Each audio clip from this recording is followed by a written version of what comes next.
اسی طرح رمضان میں رات کی نمازیں ہوتی ہیں جسے ہمارے معاشرے میں تراویح کہتے ہیں، اس کا اہتمام بہت ضروری ہے۔ اللہ کے نبی صلی اللہ علیہ وسلم کی یہ سنت ہے، سنت مؤکدہ ہے، اور سنت مؤکدہ کو بلا وجہ چھوڑ دینا یہ اچھی بات نہیں ہے، یہ درست نہیں ہے، اللہ کی پکڑ ہو سکتی ہے۔ اور یاد رکھیے جس طریقے سے مردوں کے لیے سنت مؤکدہ ہے، اسی طریقے سے عورتوں کے لیے بھی سنت مؤکدہ ہے۔ ہمارے معاشرے میں کیا ہوتا ہے، عموماً عورتیں پڑھتی ہی نہیں ہیں اس نماز کو، کہ بھئی ہمارا تو انتظام نہیں ہے، کہیں انتظام ہو نہ ہو آپ کو گھر میں پڑھنا ہے، آپ گھر میں پڑھیں، اکیلے پڑھنا ہو اکیلے پڑھیں، آپ کو صرف آخر کی 2 صورتیں یاد ہو اسی کو دوہرا دوہرا کے پڑھیں۔ لیکن رات کی نمازوں کی جو ہے بڑی اہمیت ہے رمضان میں۔ اللہ کے رسول صلی اللہ علیہ وسلم نے فرمایا من قام رمضان ایمانا واحتسابا غفر له ما تقدم من ذنبه، کہ جو شخص رمضان میں قیام کرے گا، نمازیں پڑھے گا رات میں، اللہ کے سامنے کھڑا ہوگا، یا دوسرے الفاظ میں کہہ لیں جسے ہم تراویح کہتے ہیں، تراویح پڑھے گا اور ایمان کے ساتھ پڑھے گا اور اجر کی امید رکھتے ہوئے پڑھے گا، تو اللہ رب العالمین اس کے تمام گناہوں کو معاف کر دے گا۔ روزے کی بھی یہ فضیلت اور قیام اللیل کی بھی یہ فضیلت، کتنی بڑی فضیلت! لیکن بڑے افسوس کی بات ہے ہمارے معاشرے میں چند افراد ایسے ہیں جو امت کو اللہ سے نہیں جوڑتے ہیں، امت کو وہ توڑنا چاہتے ہیں۔ اسی لیے آپ دیکھتے ہیں کہ جیسے رمضان کا مہینہ آیا فوراً لڑائیاں شروع ہو گئی، تراویح 8 رکعت یا 20 رکعت، 20 رکعت بدعتی، 8 رکعت بدعتی۔ یہ بدعتی اور مشرک اور یہ سارے کافر ہونے کا جو ٹرینڈ چل پڑا ہے ہمارے یہاں، یہ بڑے خطرے کی چیز ہے۔ یہ چیزیں ہم لوگوں کو اصل مقصد سے پھیرنے کے لیے، ہمارا اصل مقابلہ تو کفار کے ساتھ ہے، اصل مقابلہ ان دشمنان دین کے ساتھ ہے جو ہمارے مسجد اقصی کو قبضہ کرنا چاہتے ہیں، اور وہ ایسے ہیں جو حرمین کو ختم کرنا چاہتے ہیں، وہ ایسے ہیں کہ جو چاہتے ہیں کہ مسلمان کرسچن بنے یا نہ بنے، کم از کم مسلمان نہ رہے، وہ نہیں چاہتے کہ آپ اسلام پہ رہے، ان کا کام ہے کہ آپ کے درمیان انتشار پیدا کرنا۔ تو یاد رکھیے رمضان میں ان فضول بحثوں میں نہ پڑے، یہ کوئی 8 پڑھنے والا ہو یا 20 پڑھنے والا ہو، اس سے طے نہیں ہوگا کون جنت میں جائے گا کون جہنم میں جائے گا۔ جنت اور جہنم کا مدار صحیح عقیدے اور اعمال صالحہ پر ہے، صحیح عقائد اور اعمال صالحہ پہ۔ باقی جو سب ایشوز ہوتے ہیں، اسلام کے جو فروعی مسائل ہوتے ہیں، سب ایشوز ہوتے ہیں، اس میں علماء کے درمیان اختلاف ہوتے ہیں، اس میں اختلاف کی گنجائش رکھنی چاہیے۔ اس کا سب سے اچھا حل یہ ہے کہ اگر آپ 8 ایسے اسکول آف تھاٹ سے تعلق رکھتے ہیں جس میں تراویح کی نماز 8 ہی رکعت ہے اور تراویح تہجد ایک ہی کو مانتے ہیں، ٹھیک ہے آپ اس پہ عمل کریں۔ اگر آپ اس پہ عمل کر رہے ہیں تو کوئی کافر اور مشرک نہیں ہو جائے گا، یہ آپ کے طریقہ استدلال ہے، آپ کے پاس اپنی کوئی دلیل ہوگی۔ لیکن جو 20 پڑھ رہے ہیں ان کو آپ پریشان کرنے لگ جائیں تو یہ طریقہ غلط ہے۔ اسی طرح اگر آپ کوئی ایسے اسکول آف تھاٹ سے تعلق رکھتے ہیں جس کے نزدیک 20 رکعت پڑھنا تراویح یہ مشروع ہے، یہ مسنون طریقہ ہے، اور پھر تہجد کی نماز الگ ہے، تو ٹھیک ہے آپ اس پہ عمل کریں، آپ کے پاس یقیناً آپ کی اپنی دلیل ہے، اور کتاب و سنت سے اور سلف صالحین سے ہی آپ کی دلیل ہے، آپ اس پہ عمل کریں۔ لیکن جو 8 کا قائل ہے اب انہیں مشرک اور بدعتی قرار دینے لگ جائیں تو پھر یہ طریقہ بھی صحیح نہیں ہے، چونکہ یہ مسئلہ بھی کیا ہے، ایک فرعی مسئلہ ہے، میجر ایشو نہیں ہے اسلام کا، یہ مائنر ایشو ہے، سب ایشو ہے، فروعی مسائل جسے ہم کہتے ہیں۔ تو فروعی مسائل میں اور سب ایشوز میں جہاں اختلاف اور ڈیفرنٹ اوپینینز کی گنجائش ہے وہاں رہنے دیں۔ آپ یہ لڑائیوں میں اگر الجھیں گے تو آپ اپنے رمضان کو برباد کر کے رکھ دیں گے، وقت ہاتھ سے نکل جائے گا۔ کئی سلف صالحین نے اس کی وضاحت کی ہے کہ اگر کسی مردے کو ابھی زندہ کر دیا جائے، سلف صالحین کا قول ہے، حدیث نہیں ہے، یہ یاد رکھیے گا، سلف صالحین میں سے کسی عالم دین کا قول ہے، ان کا نام اس وقت میرے ذہن میں نہیں آ رہا ہے، بڑے مشہور عالم ہیں، جنہوں نے کہا کہ اگر کسی مردے کو زندہ کر دیا جائے اور اس سے پوچھا جائے کہ تمہاری تمنا کیا ہے، تو وہ رمضان کے ایک دن کی تمنا کرے گا۔ اللہ اکبر! یہ اتنا بڑا مقام ہے رمضان کا، اور ابھی ہم مرے نہیں، ابھی ہم زندہ ہیں، تو یہ اللہ کا ہم پر کتنا بڑا فضل ہے کہ اللہ جو ہے ہمیں رمضان کی توفیق دے رہا ہے۔ سلف صالحین کا یہ معمول رہتا کہ رمضان کے آنے سے 6 مہینے پہلے سے ہی اللہ سے دعا کرتے اللہم بلغنا رمضان، یا اللہ ہمیں رمضان پہنچا دے اور عافیت کے ساتھ، صحت کے ساتھ، ایمان کے ساتھ پہنچا دے، یہ دعا کرتے 6 مہینے پہلے سے۔ اور ابھی رمضان ختم ہوتا تو ختم ہونے کے 6 مہینے بعد تک اللہ سے دعا کرتے کہ یا اللہ پچھلے رمضان میں جو عبادتیں کی ہیں اسے آپ قبول فرما لے۔ یہ طریقہ ہمارے سلف صالحین کا رہا، ہمارے علماء کا رہا، اکابر علماء امت کا رہا، یہ طریقہ صحابہ کرام کا رہا، یہ طریقہ اللہ کے رسول صلی اللہ علیہ وسلم کا رہا، اور اللہ کے احکامات کو زیادہ سے زیادہ فالو کرنے کی کوشش کرتے ہیں، نوافل کی کثرت کرتے ہیں، اذکار کی کثرت کرتے ہیں۔ اور رمضان میں یاد رکھیے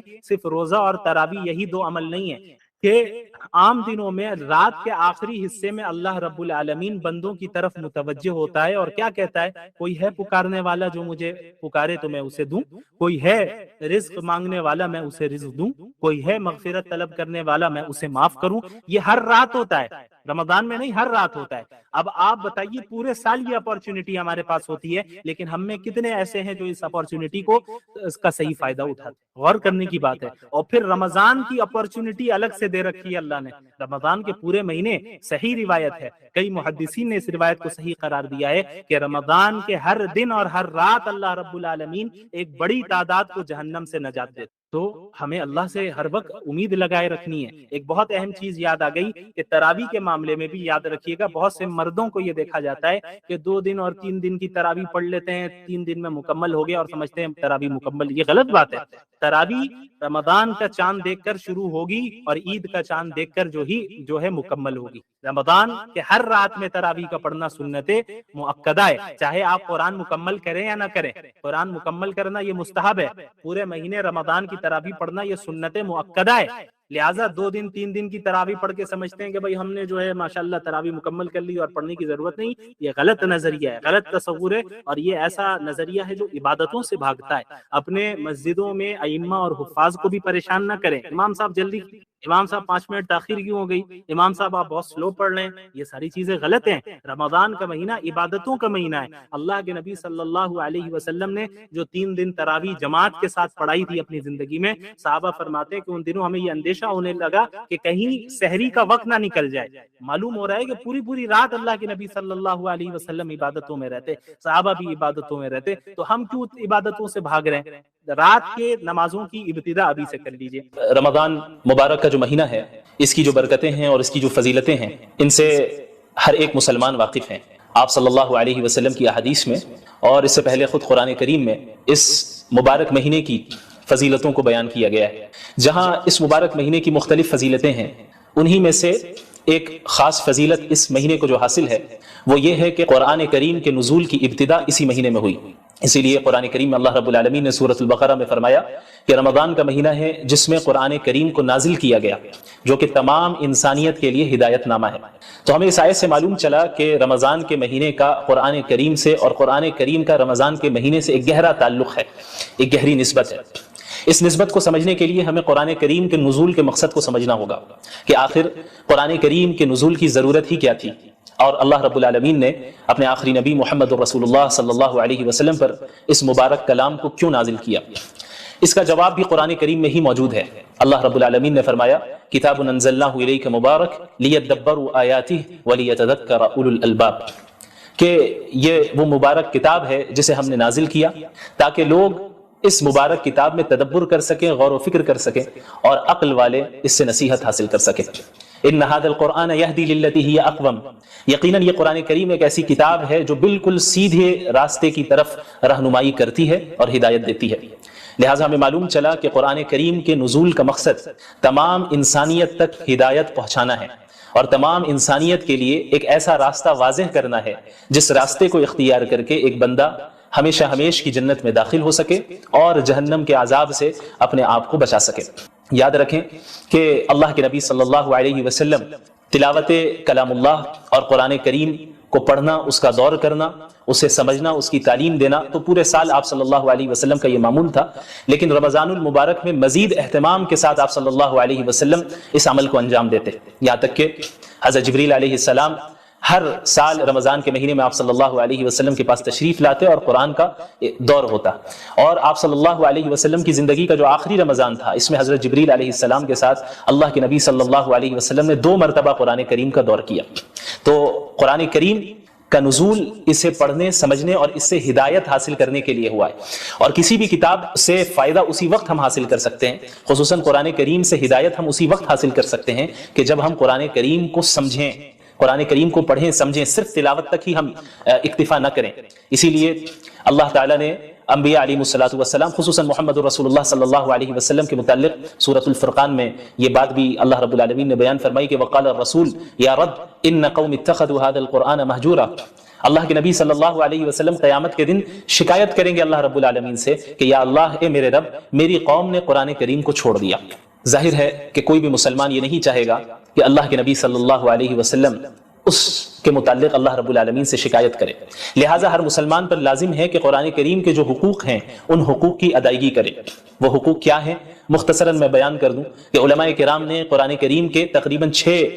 حقوق بیان کیے ہیں. سب سے پہلا حق تو یہ ہے کہ پورے قرآن کریم پر ایمان لانا کہ اللہ رب العالمین نے اس کلام کو نازل کیا ہے. اس کے الفاظ بھی اللہ کے ہیں، اس کے معنی بھی اللہ کے ہیں، اور اس میں کسی بشر کے کلام کا کوئی دخل نہیں، کسی مخلوق کے کلام کا کوئی دخل نہیں. سورۃ الفاتحہ سے لے کے سورۃ الناس تک ایک ایک آیت بلکہ ایک ایک حرف اللہ رب العالمین کی جانب سے نازل کردہ ہے، اور اس کی اتباع کرنا قیامت تک کے لوگوں کے لیے واجب ہے، ضروری ہے، اور اس سے انحراف اختیار کر کے کوئی بھی شخص کامیابی حاصل نہیں کر سکتا.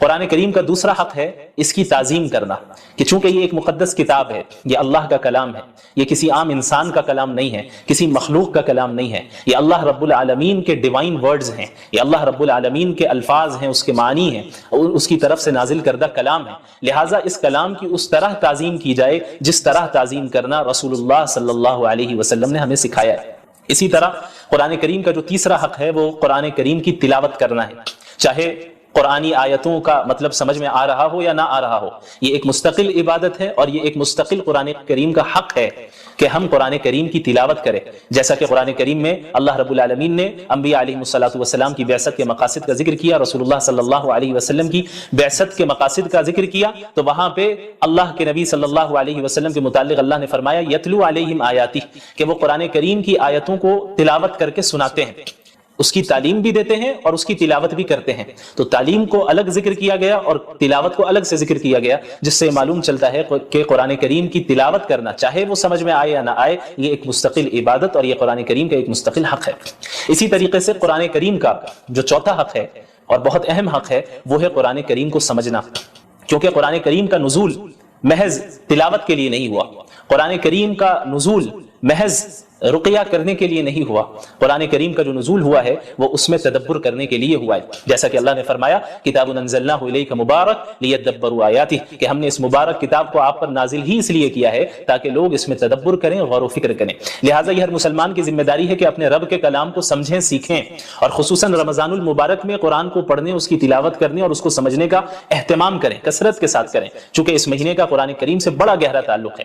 اسی طرح قرآن کریم کا جو چوتھا حق ہے وہ ہے قرآن کریم پر عمل کرنا. چونکہ دین اسلام محض ایک آئیڈیولوجی نہیں ہے، محض ایک فکر نہیں ہے، یا کوئی فلسفہ نہیں ہے کہ جسے کسی نے پیش کر دیا اور جس کا عملی زندگی سے کوئی تعلق نہیں ہے، بلکہ قرآن کریم ایک پریکٹیکل زندگی گزارنے کی ہدایت کرتا ہے اور اس میں رہنمائی کرتا ہے کہ ایک مسلمان اپنی زندگی کو کس طرح گزارے، ایک انسان اپنی جلوت کو اور اپنی خلوت کو کس طرح گزارے، پبلک لائف اور پرائیویٹ لائف میں کس طرح لوگوں کے ساتھ معاملات کریں، اس کا اللہ کے ساتھ کس طرح تعلق ہو، اس کا اپنے نفس کے ساتھ کس طرح تعلق ہو. ان ساری چیزوں کے متعلق قرآن کریم رہنمائی کرتا ہے. لہٰذا یہ ضروری ہے کہ ہم قرآن کے اس 5ویں حق کو بھی ادا کریں جو کہ ہے قرآن کریم پر عمل کرنا، قرآن کریم پر عمل کرنا. اور جب ایک انسان قرآن کریم پر عمل کرے گا اسی کے متعلق اللہ رب العالمین نے کامیابی اور نعمتوں کا وعدہ کیا ہے، جیسا کہ کئی جگہ آپ کو قرآن کریم میں اس کا ذکر ملے گا. ان الذین آمنوا وعملوا الصالحات، الذین آمنوا وعملوا الصالحات، جنہوں نے ایمان لایا اور جنہوں نے نیک اعمال کیے، یعنی قرآن کریم پر عمل کیا. لہٰذا عمل کرنا یہ قرآن کریم کا 5واں حق ہے اور بہت اہم حق ہے. اسی طرح قرآن کریم کا جو چھٹا حق ہے جو کہ علماء کرام نے بیان کیا ہے اور یہ بھی بہت اہم ہے، ان حقوق میں سے ہر ایک حق اپنی جگہ پہ اہمیت کا حامل ہے اور ان سب کو ادا کرنا ضروری ہے. جو چھٹا حق ہے قرآن کریم کا وہ ہے اس قرآن کریم کی تبلیغ کرنا. یا ایھا الرسول بلغ ما انزل الیک من ربک، یہ حکم سب سے پہلے اللہ رب العالمین نے محمد رسول اللہ صلی اللہ علیہ وسلم کو دیا اور محمد رسول اللہ صلی اللہ علیہ وسلم کے واسطے سے تمام امت مسلمہ کو دیا. اللہ رب العالمین نے فرمایا کہ اے رسول آپ کے رب کی طرف سے جو کچھ آپ پر نازل ہو رہا ہے اس کی تبلیغ کریں، اسے دوسروں تک پہنچائے. کیونکہ دین اسلام محض کوئی نسلی مذہب نہیں ہے جس طرح یہودیت ہے جو کہ ایک نسلی مذہب ہے. قرآن کریم اور دین اسلام اس طرح نہیں ہے. دین اسلام کا دروازہ تو ہر ایک کے لیے کھلا ہے. جو بھی ایمان قبول کر لے، جو بھی اسلام میں داخل ہو جائے، جو بھی قرآن کو سچا کلام مان لے، جو بھی صحیح عقائد اختیار کر لے، اعمال صالحہ کرے، اس کے لیے جنت کا وعدہ ہے، اس کے لیے اللہ کی نعمتوں کا وعدہ ہے. تو یہ جو امت ہے، امت مسلمہ، یہ امت دعوت ہے. جیسا کہ سورۃ البقرہ میں اللہ نے فرمایا کنتم خیر امۃ اخرجت للناس، کہ تم وہ امت ہو جسے تمام انسانوں کے لیے نکالا گیا، محض مسلمانوں کے لیے نہیں، محض مخصوص خاندان کے لیے نہیں، محض مخصوص علاقے والوں کے لیے نہیں، للناس، اللہ نے فرمایا کہ تمام انسانیت کے لیے اللہ رب العالمین نے اس امت کو بھیجا ہے، تأمرون بالمعروف وتنہون عن المنکر، کہ تم انہیں نیکیوں کا حکم دو اور برائیوں سے روکو، وتؤمنون باللہ، اور تم ایک اللہ پر ایمان رکھو۔ لہٰذا قرآن کریم کا یہ چھٹا حق ہے کہ ہم قرآن کریم کی تبلیغ اور اس کی اشاعت کریں، تمام اقوام عالم تک قرآن کریم کے پیغام کو پہنچائیں اور اس فریضے کو ادا کریں جو فریضہ اللہ کے نبی صلی اللہ علیہ وسلم کو اللہ تعالیٰ نے دیا، اور اللہ تعالیٰ کے نبی صلی اللہ علیہ وسلم نے خصوصاً حجۃ الوداع کے موقع پہ امت مسلمہ کو سونپا، اور آپ صلی اللہ علیہ وسلم نے فرمایا تھا کہ فَلْيُبَلِّغِ الشَّاهِدُ الْغَائِبُ، تم میں سے جو بھی موجود ہے میری بات ان تک پہنچا دے جو یہاں پر موجود نہیں ہے۔ تو یہ سلسلہ تبلیغ کا اور قرآن کریم کی اشاعت کا عہد نبوی سے جاری رہا، یہاں تک کہ آج اس صدی میں بھی ہم تک اسی طرح قرآن کریم پہنچا، اپنی تمام تفصیلات کے ساتھ، تمام تفسیر کے ساتھ، تمام تشریح کے ساتھ، اور اب یہ ہماری ذمہ داری ہے کہ قیامت تک کے لوگوں کے لیے ہم اسے جاری رکھیں اور اس کے پیغام کو عام کریں۔ تو جب ہم قرآن کریم کے نزول کے حقیقی مقاصد کو سمجھیں گے اور قرآن کے حقوق کو سمجھیں گے تو قرآن کریم کے ساتھ وقت گزارنے میں بھی ہمیں لذت محسوس ہوگی۔ خصوصاً رمضان کا مہینہ بہت ہی بابرکت مہینہ ہے، جس میں عبادتوں کی جو نیکیاں ہیں، جو اس کا ثواب ہے وہ بہت بڑھ جاتا ہے، اور اللہ کے نبی صلی اللہ علیہ وسلم تو اس رمضان کے مہینے کی راتوں میں تلاوت کا اہتمام فرمایا کرتے تھے، نمازوں کی شکل میں، قیام اللیل کی شکل میں، تراویح کی شکل میں، تہجد کی شکل میں آپ صلی اللہ علیہ وسلم پڑھتے، صحابہ کرام پڑھتے، اور رمضان المبارک میں ہمارے سلف صالحین میں کتنے ایسے گزرے ہیں جنہوں نے کئی مرتبہ قرآن کریم کو ایک مہینے میں پڑھا، اور صرف پڑھا ہی نہیں بلکہ اس کو سمجھا، اس میں تدبر کیا، اس سے نصیحتیں حاصل کی، عبرتیں حاصل کی۔ لہٰذا ہماری یہ ذمہ داری ہے کہ رمضان المبارک کو ہم اس طرح گزاریں جس طریقے سے اللہ کے نبی صلی اللہ علیہ وسلم نے گزارا۔ یہاں تک کہ بعض سلف صالحین کے معمول کا ذکر ہوتا ہے کہ بڑے بڑے محدث جو پورے سال حدیث کا درس دیا کرتے تھے، جب رمضان المبارک کا مہینہ شروع ہوتا تو حدیث کے دروس، فقہ کے دروس، ساری چیزوں کو موقوف کر دیتے اور مکمل طور پہ اپنے آپ کو قرآن کریم کے درس، قرآن کریم کی تدریس کے ساتھ مشغول کر دیا کرتے ہیں، اس کو پڑھنے اور اس کو پڑھانے میں اپنے آپ کو مصروف رکھتے۔ شہر رمضان الذی انزل فیہ القرآن ھدی للناس وبینات من الھدی والفرقان، صدق اللہ العظیم۔ سب سے پہلے میں علماء چینل ٹیم کا شکر گزار ہوں کہ انہوں نے مجھے اپنے اسٹوڈیو میں مدعو کیا تاکہ ایک اہم ٹاپک کے متعلق آپ حضرات کے سامنے مختصر سی گفتگو کر سکوں۔ رمضان مبارک کا جو مہینہ ہے، اس کی جو برکتیں ہیں اور اس کی جو فضیلتیں ہیں، ان سے ہر ایک مسلمان واقف ہیں۔ آپ صلی اللہ علیہ وسلم کی احادیث میں اور اس سے پہلے خود قرآن کریم میں اس مبارک مہینے کی فضیلتوں کو بیان کیا گیا ہے۔ جہاں اس مبارک مہینے کی مختلف فضیلتیں ہیں، انہی میں سے ایک خاص فضیلت اس مہینے کو جو حاصل ہے وہ یہ ہے کہ قرآن کریم کے نزول کی ابتدا اسی مہینے میں ہوئی۔ اسی لیے قرآن کریم میں اللہ رب العالمین نے سورۃ البقرہ میں فرمایا کہ رمضان کا مہینہ ہے جس میں قرآن کریم کو نازل کیا گیا، جو کہ تمام انسانیت کے لیے ہدایت نامہ ہے۔ تو ہمیں اس آیت سے معلوم چلا کہ رمضان کے مہینے کا قرآن کریم سے اور قرآن کریم کا رمضان کے مہینے سے ایک گہرا تعلق ہے، ایک گہری نسبت ہے۔ اس نسبت کو سمجھنے کے لیے ہمیں قرآن کریم کے نزول کے مقصد کو سمجھنا ہوگا کہ آخر قرآن کریم کے نزول کی ضرورت ہی کیا تھی، اور اللہ رب العالمین نے اپنے آخری نبی محمد الرسول اللہ صلی اللہ علیہ وسلم پر اس مبارک کلام کو کیوں نازل کیا۔ اس کا جواب بھی قرآن کریم میں ہی موجود ہے۔ اللہ رب العالمین نے فرمایا کتاب انزلناہ الیک مبارک لیدبروا آیاتہ ولیتذکر اولو الالباب، کہ یہ وہ مبارک کتاب ہے جسے ہم نے نازل کیا تاکہ لوگ اس مبارک کتاب میں تدبر کر سکیں، غور و فکر کر سکیں، اور عقل والے اس سے نصیحت حاصل کر سکیں۔ ان ھذا القرآن یہدی للتی ہی اقوم، یقیناً یہ قرآن کریم ایک ایسی کتاب ہے جو بالکل سیدھے راستے کی طرف رہنمائی کرتی ہے اور ہدایت دیتی ہے۔ لہٰذا ہمیں معلوم چلا کہ قرآن کریم کے نزول کا مقصد تمام انسانیت تک ہدایت پہنچانا ہے، اور تمام انسانیت کے لیے ایک ایسا راستہ واضح کرنا ہے جس راستے کو اختیار کر کے ایک بندہ ہمیشہ ہمیش کی جنت میں داخل ہو سکے اور جہنم کے عذاب سے اپنے آپ کو بچا سکے۔ یاد رکھیں کہ اللہ کے نبی صلی اللہ علیہ وسلم تلاوت کلام اللہ اور قرآن کریم کو پڑھنا، اس کا دور کرنا، اسے سمجھنا، اس کی تعلیم دینا تو پورے سال آپ صلی اللہ علیہ وسلم کا یہ معمول تھا، لیکن رمضان المبارک میں مزید اہتمام کے ساتھ آپ صلی اللہ علیہ وسلم اس عمل کو انجام دیتے، یہاں تک کہ حضرت جبریل علیہ السلام ہر سال رمضان کے مہینے میں آپ صلی اللہ علیہ وسلم کے پاس تشریف لاتے اور قرآن کا دور ہوتا، اور آپ صلی اللہ علیہ وسلم کی زندگی کا جو آخری رمضان تھا، اس میں حضرت جبریل علیہ السلام کے ساتھ اللہ کے نبی صلی اللہ علیہ وسلم نے 2 مرتبہ قرآن کریم کا دور کیا۔ تو قرآن کریم کا نزول اسے پڑھنے، سمجھنے اور اس سے ہدایت حاصل کرنے کے لیے ہوا ہے، اور کسی بھی کتاب سے فائدہ اسی وقت ہم حاصل کر سکتے ہیں، خصوصاً قرآن کریم سے ہدایت ہم اسی وقت حاصل کر سکتے ہیں کہ جب ہم قرآن کریم کو سمجھیں، قرآن کریم کو پڑھیں سمجھیں، صرف تلاوت تک ہی ہم اکتفا نہ کریں۔ اسی لیے اللہ تعالیٰ نے انبیاء علیہ الصلوۃ والسلام، خصوصاً محمد الرسول اللہ صلی اللہ علیہ وسلم کے متعلق سورۃ الفرقان میں یہ بات بھی اللہ رب العالمین نے بیان فرمائی کہ وقال الرسول یا رب ان قوم اتخذوا هذا القرآن مہجورا۔ اللہ کے نبی صلی اللہ علیہ وسلم قیامت کے دن شکایت کریں گے اللہ رب العالمین سے کہ یا اللہ، اے میرے رب، میری قوم نے قرآن کریم کو چھوڑ دیا۔ ظاہر ہے کہ کوئی بھی مسلمان یہ نہیں چاہے گا کہ اللہ کے نبی صلی اللہ علیہ وسلم اس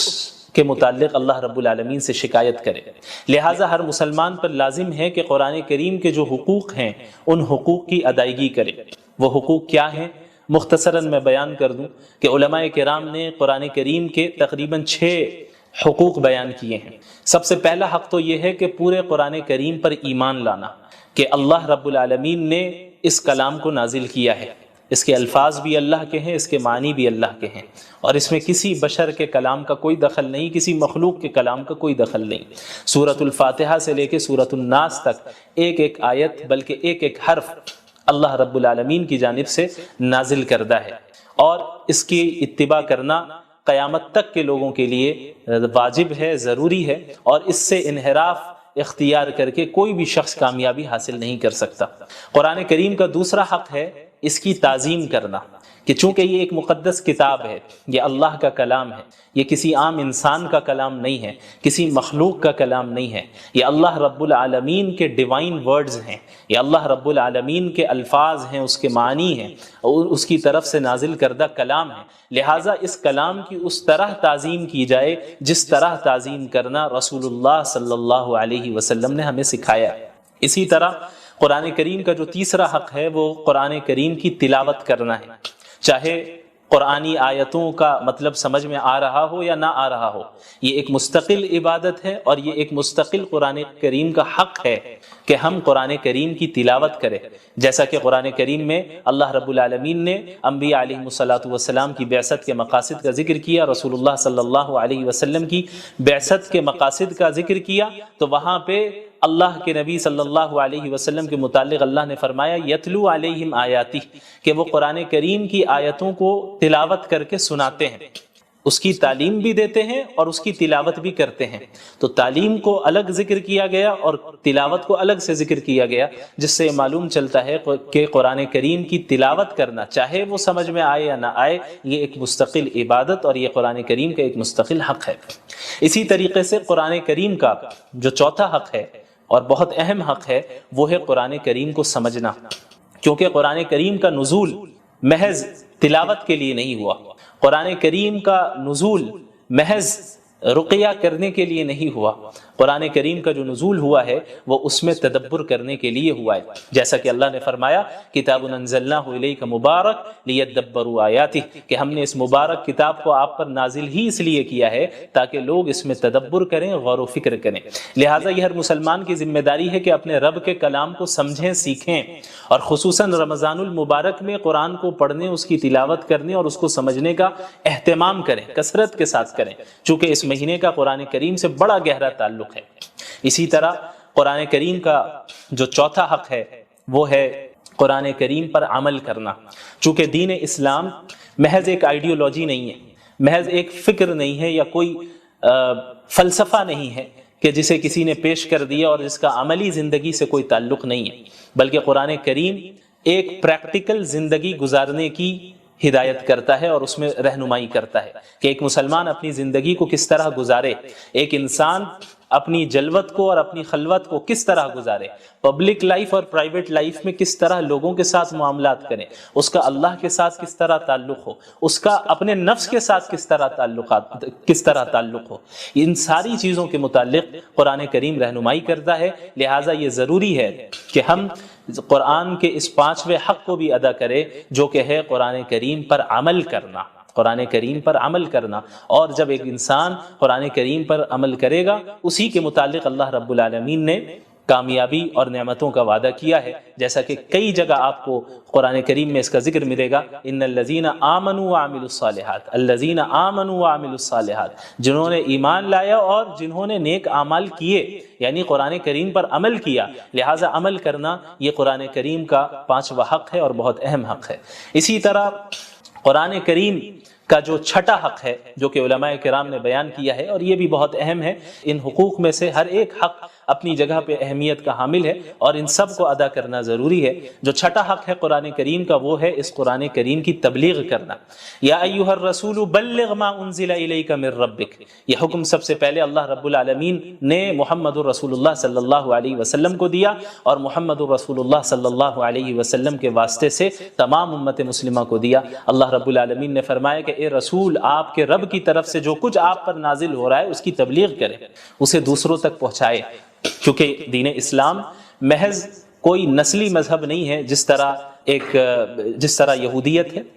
جو کہ ایک نسلی مذہب ہے۔ قرآن کریم اور دین اسلام اس طرح نہیں ہے۔ دین اسلام کا دروازہ تو ہر ایک کے لیے کھلا ہے، جو بھی ایمان قبول کر لے، جو بھی اسلام میں داخل ہو جائے، جو بھی قرآن کو سچا کلام مان لے، جو بھی صحیح عقائد اختیار کر لے، اعمال صالحہ کرے، اس کے لیے جنت کا وعدہ ہے، اس کے لیے اللہ کی نعمتوں کا وعدہ ہے۔ تو یہ جو امت ہے، امت مسلمہ، یہ امت دعوت ہے، جیسا کہ سورۃ البقرہ میں اللہ نے فرمایا کنتم خیر امۃ اخرجت للناس، کہ تم وہ امت ہو جسے تمام انسانوں کے لیے نکالا گیا، محض مسلمانوں کے لیے نہیں، محض مخصوص خاندان کے لیے نہیں، محض مخصوص علاقے والوں کے لیے نہیں، للناس، اللہ نے فرمایا کہ تمام انسانیت کے لیے اللہ رب العالمین نے اس امت کو بھیجا ہے۔ تأمرون بالمعروف وتنہون عن المنکر، کہ تم انہیں نیکیوں کا حکم دو اور برائیوں سے روکو، وتؤمنون باللہ، اور تم ایک اللہ پر ایمان رکھو۔ لہٰذا قرآن کریم کا یہ چھٹا حق ہے کہ ہم قرآن کریم کی تبلیغ اور اس کی اشاعت کریں، تمام اقوام عالم تک قرآن کریم کے پیغام کو پہنچائیں،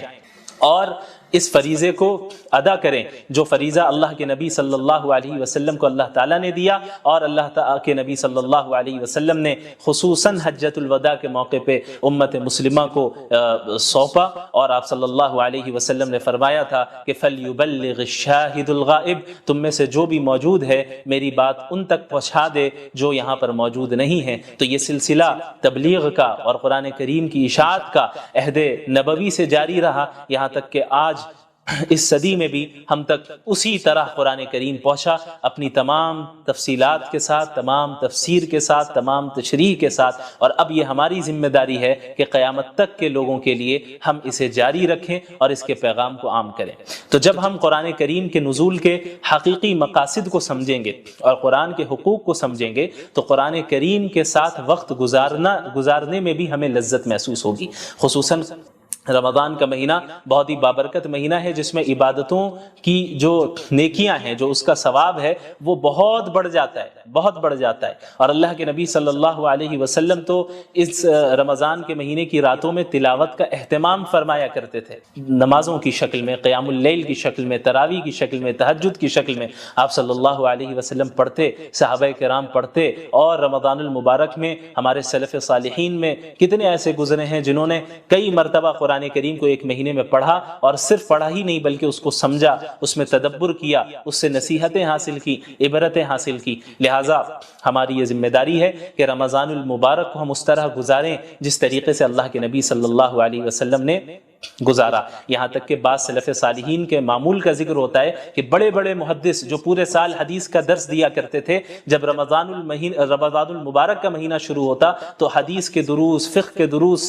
ساری چیزوں کو موقوف کر دیتے اور مکمل طور پہ اپنے آپ کو قرآن کریم کے درس، قرآن کریم کی تدریس کے ساتھ مشغول کر دیا کرتے ہیں، اس کو پڑھنے اور اس کو پڑھانے میں اپنے آپ کو مصروف رکھتے کہ چونکہ اس مبارک مہینے کا قرآن کریم سے بڑا گہرا تعلق ہے، لہٰذا اس مبارک مہینے میں ہم زیادہ سے زیادہ قرآن کریم کے ساتھ ہی وقت گزاریں گے۔ اور اس چیز کو ذہن سے نکال دیں کہ اس آنے والے رمضان کو ہم